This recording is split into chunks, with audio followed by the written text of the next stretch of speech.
వాత పిత్త కఫంలో రెండో భాగం దగ్గు. నోరు మరియు ముక్కు నుండి వచ్చే శ్లేష్మం దాని ప్రధాన లక్షణం.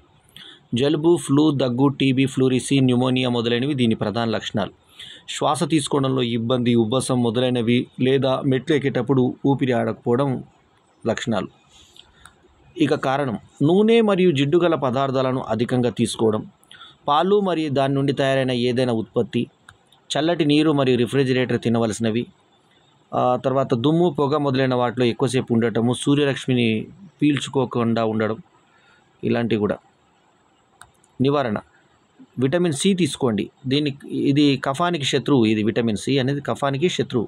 ఇది ఆమ్లాలాగా టాయిలెట్ ద్వారా కఫాన్ని తొలగిస్తుంది. వెల్లుల్లి ఇది కఫాన్ని కరిగించి చెమట రూపంలో తొలగిస్తుంది. బీపీ ఉంటుంది, సాధారణంగా ఉంటుంది. రక్త ప్రసరణ బాగానే ఉంటుంది. మీకు మంచి నిద్ర వస్తుంది. అల్లం కూడా ఉత్తమ కఫ నివారిణి. మనకు సహజ చికిత్స ఏంటంటే, ఒక గ్లాసు గోరువెచ్చని నీటిలో ఒక చెంచా ఉప్పు వేసి పుక్కిలించండి.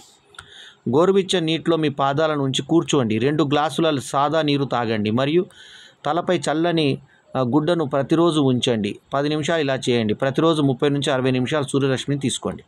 పిత్త, అసిడిటీ. వాతదోషం మరియు కఫదోషంలోని అన్ని వ్యాధులు మినహాయించబడ్డాయి మరియు అన్ని ఇతర వ్యాధులు పిత్త వ్యాధులు, బీపీ, చక్కెర, ఊబకాయం, ఆర్థరైటిస్ మొదలైనవి. కడుపులో మంట, మూత్ర విసర్జన తర్వాత మంట, మల విసర్జన చేసేటప్పుడు మంట, శరీర చర్మంలో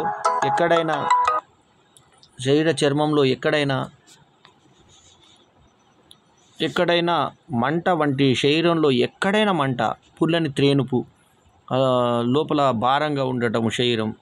ఇది కారణం ఏంటి? వేడి మసాలాలు, తర్వాత ఎర్ర మిరపకాయలు, ఉప్పు, చక్కెర, ఊరగాయలు, టీ, కాఫీ, సిగరెట్లు, పొగాకు, మద్యం, మాంసం, చేపలు, గుడ్లు, రోజంతా ఎల్లప్పుడూ వండిన ఆహారాన్ని తినడం, కోపం, ఆందోళన, ఒత్తిడి, తర్వాత మందులు తీసుకోవడం, మల విసర్జన ఆపడం, 13 వేగాస్ తుమ్ములు, తర్వాత అపాన వాయువు అంటే పిత్తులు మొదలైనవి, వాటిని ఆపడం. నివారణ: పెరుగు, పాలను తాగండి. వేడి పాలలో నిమ్మకాయను కలిపి పాలు పెరుగుగా చేసి ఆ నీటిని వడగట్టి తాగండి. ఇది అన్ని కడుపు వ్యాధులకు దివ్య ఔషధంగా పనిచేస్తుంది. అన్ని రకాల జ్వరాలను కూడా నయం చేస్తుంది. దానిమ్మ రసం, గోరింటాకు రసం, క్యాబేజీ రసం వంటి పండ్లు మరియు కూరగాయల రసాలు, నిమ్మకాయ నీరు తాగండి. సహజమైనది చికిత్స.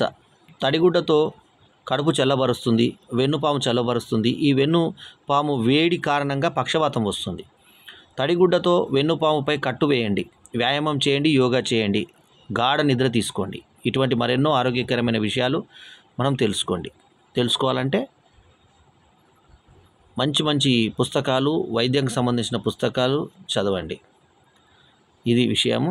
ఈ వీడియో కనుక మీకు నచ్చితే లైక్ చేయండి, కామెంట్ చేయండి, షేర్ చేయండి.